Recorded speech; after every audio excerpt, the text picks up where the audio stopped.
Hari ni saya nak bagi tip pada rakan-rakan yang di luar sana. Tip macam mana kita nak memilih penapis air yang betul dalam rumah kita. Tip yang pertama adalah kita kenal pasti isi rumah kita.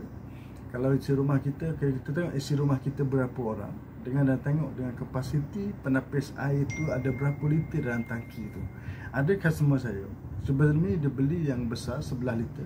Tapi disebabkan dia nak dapat harga murah, dia beli yang 5 liter. Dia kata tak problem bagi dia untuk sebabnya air tak banyak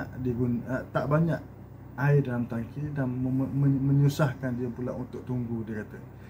Selepas 7 tahun insya-Allah dia nak tukar produk yang lama. Bukan sebab harga saja, tetapi sebab harga kapasiti. Yang kedua, kita cek, kita kontrak berapa lama. Dan yang ketiga, berapa harga yang kita nak konsum produk Kowi. Yang 5 tahun, ada yang 7 tahun. Tuan-tuan kena cek ni betul-betul. Dan insya-Allah cari konsultan yang betul-betul pengalaman untuk handle produk anda. Kalau ada apa-apa untuk pertanyaan pasal produk Kowi, boleh pergi dekat bio.